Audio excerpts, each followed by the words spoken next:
Sebagai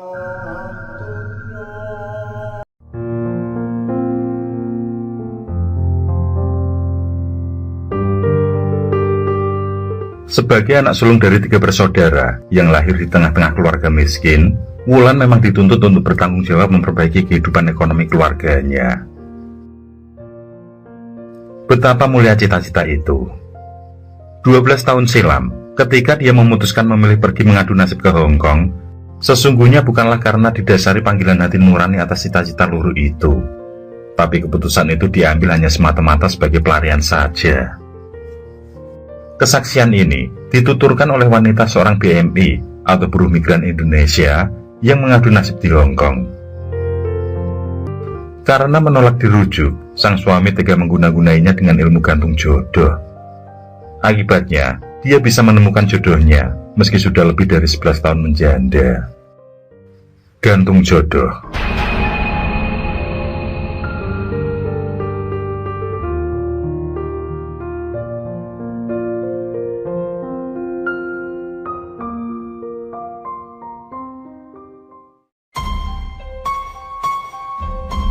Kondisi rumah tangga Wulan yang berbahagia menjadi berkebalikan.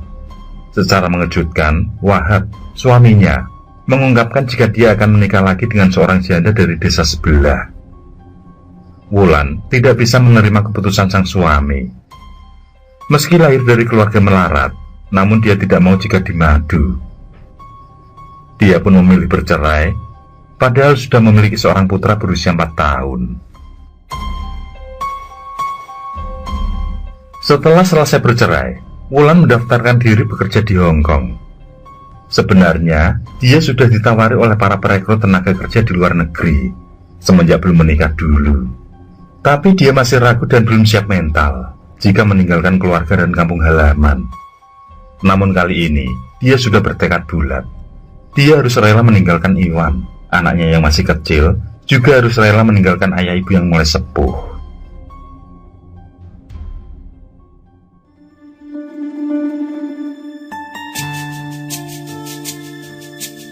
Wulan merasa bersyukur. Di Hong Kong, dia dipekerjakan dalam keluarga yang sangat baik hati. Dia pun merasa nyaman dan betah tinggal di sana. Bahkan selama 12 tahun menjadi TKI, dia tidak pernah berganti majikan. Setiap kali masa cuti habis, dia memperpanjangnya. Setiap masa kontrak hampir habis, sudah tentu dia harus pulang ke kampung halaman. Walaupun dia rindu pada orang tua, adik serta putranya, namun sejujurnya dia merasa takut untuk pulang. Ketakutannya itu tidak lain adalah karena Wahab, mantan suaminya. Walau telah lama berlalu, namun bayangan Wahab masih kerap muncul membayangi hari-harinya. Kehadiran sang mantan sangat mengusik ketenangan Wulan.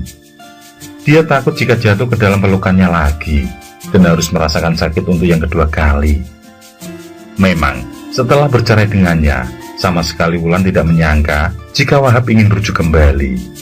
Hal itu terjadi ketika Wulan pulang dari Hong Kong untuk yang pertama kali, tepatnya setelah 2 tahun kerja di Hong Kong. Kamu harus kembali menjadi istriku, Wulan. Apapun alasan kamu, kita harus rujuk. Kasihan Iwan jika tidak memiliki ayah. Begitulah kata Wahab ketika membujuk. Dia sengaja membawa nama Iwan agar hati Wulan tersentuh. Akan tetapi, Wulan sudah bersumpah untuk tidak menerima Wahab lagi. Cukup sudah pengkhianatan yang menyakitkan hatinya. Selain itu, Wulan juga beranggapan jika niat Wahab kembali rujuk adalah untuk memeloroti uang hasil kerjanya di luar negeri. Kalau kamu tetap menolak untuk rujuk, kamu akan merasakan sendiri akibatnya nanti. Ingat Wulan, aku ini lelaki. Aku punya 1001 cara untuk membuatmu menderita seumur umur. Ancam Wahab di hari berikutnya, tepatnya 3 hari sebelum Wulan kembali ke Hong Kong. Apapun yang dikatakan atau diancamkan Wahab, tidak akan pernah membuatnya takut ataupun merasa iba. Bagi Wulan, Wahab adalah sampah masa lalu yang tidak perlu lagi dikenang. Pada saat cuti kedua, kembali Wahab menemui Wulan.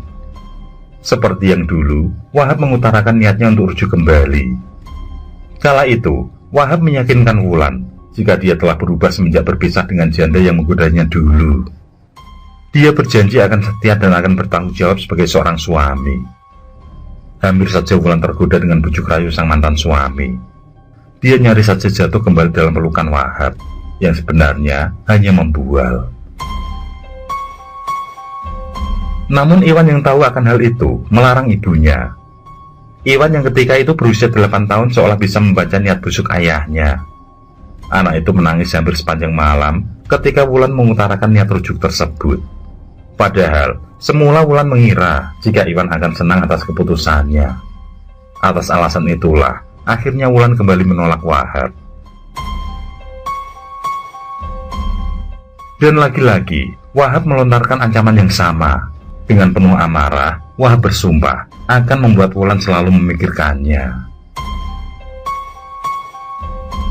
Dan ternyata itu menjadi sebuah awal yang membuat Wulan sulit menemukan pendamping hidup. Setelah 12 tahun berlalu, apa yang diancamkan oleh Wahab sepertinya menghantui pikiran dan perasaannya. Di usianya yang sudah kepala 3, Wulan tentu saja mendambakan sentuhan dari seorang pria. Dia tidak ingin menjadi omongan orang karena terus menjanda.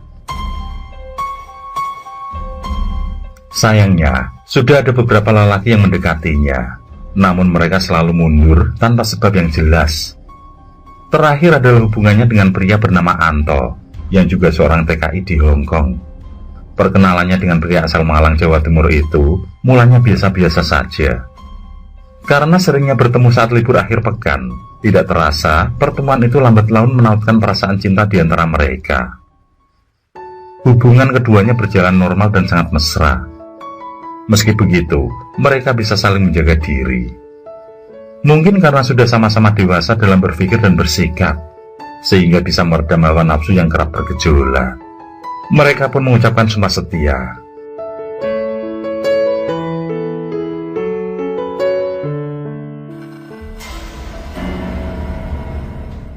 Anehnya, setiap kali ada keinginan untuk meminta agar dinikahi, bersamaan dengan itu, bayang-bayang Wahab datang menghantui. Sosok Wahab selalu meneror dalam mimpi. Yang lebih aneh lagi adalah, dalam mimpi tersebut, Wahab selalu menyetubuhi Wulan dengan gairah yang sangat liar. Meski hanya dalam mimpi, namun persetubuhan tersebut begitu dinikmati oleh Wulan, sehingga sangat membekas dalam ingatannya. Bahkan, sering ada tanda merah di leher bekas ciuman. Sungguh kejadian di luar nalar. Dan kejadian itu pun terus berulang, sehingga pada puncaknya, sikap Anto berubah. Rasa sayang lambat laun berubah, hingga tanpa sebab yang jelas, kemudian memutuskan hubungan kasih dengan Wulan.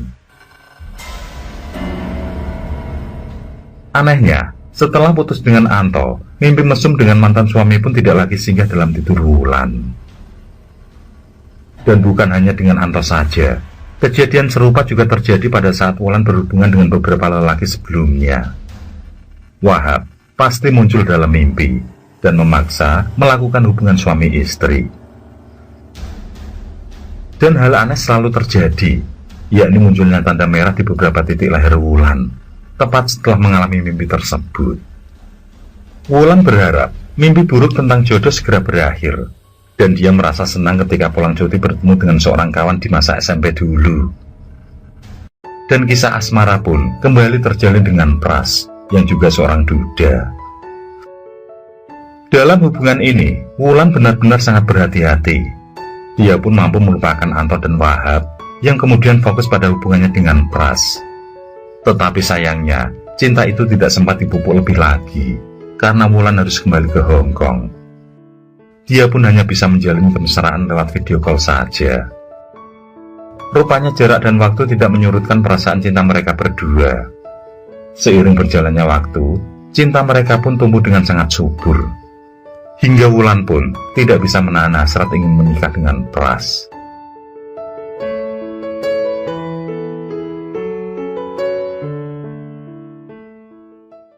Apakah kamu siap jika harus menikah dengan duda miskin sepertiku, Wulan? Ucap Pras menyuruh agar Wulan kembali mempertimbangkan lagi keputusannya.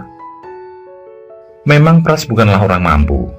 Dia harus kerja serabutan demi mencukupi pengobatan ibunya yang kambuh-kambuhan. Mendengar kejujuran Pras sungguh membuat Wulan terharu. dia pun semakin mantap menautkan tambatan hati. Wulan selalu berdoa, semoga Pras adalah jodoh terakhir yang kelak akan menuntunnya ke pintu surga.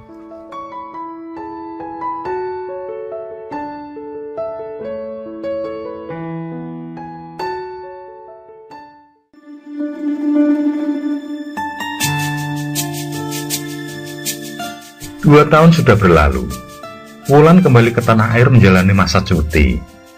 Dan kepulangannya kali ini membawa niat suci untuk menikah dengan Pras. Pria yang sangat dicintainya itu pun telah mengatur segalanya dengan baik.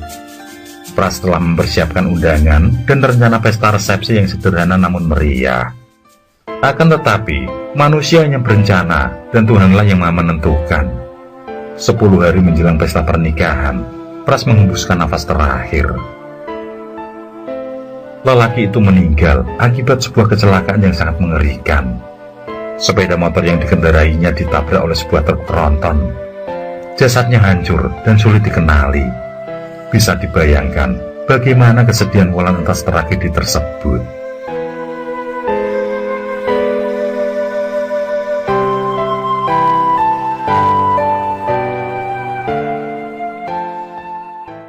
Kejadian aneh kembali dialami Wulan. Tepat di malam ketiga kematian Pras, dalam tidurnya, Wulan kembali ditemui oleh Wahab.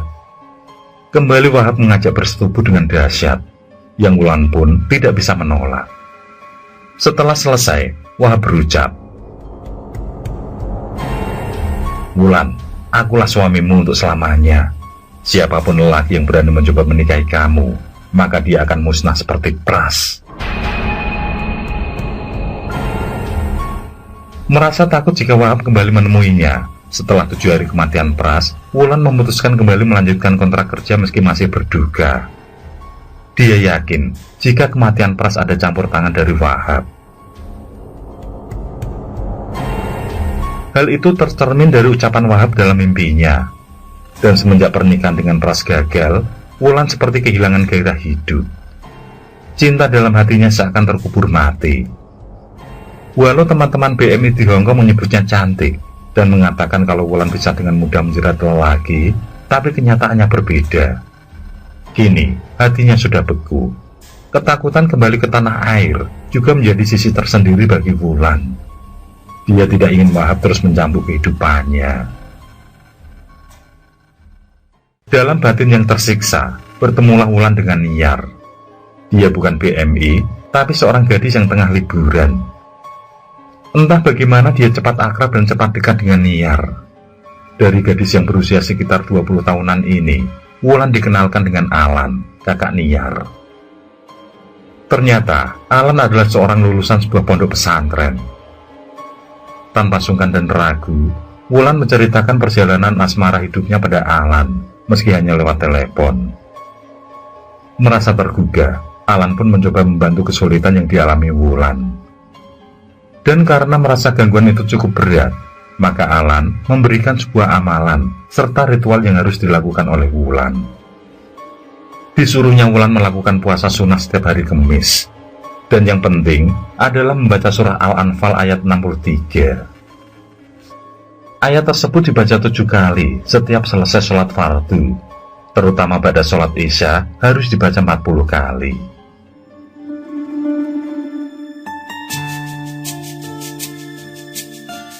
Semenjak itu, Wulan merasa lebih nyaman dan tidak lagi merasa takut dengan Wahab. Kini setelah 12 tahun, dia dipertemukan dengan seorang lelaki yang sangat sayang padanya. Dia pun mengakhiri perjalanan kerja sebagai BMI dan akan fokus menjalani kehidupan di kampung halaman.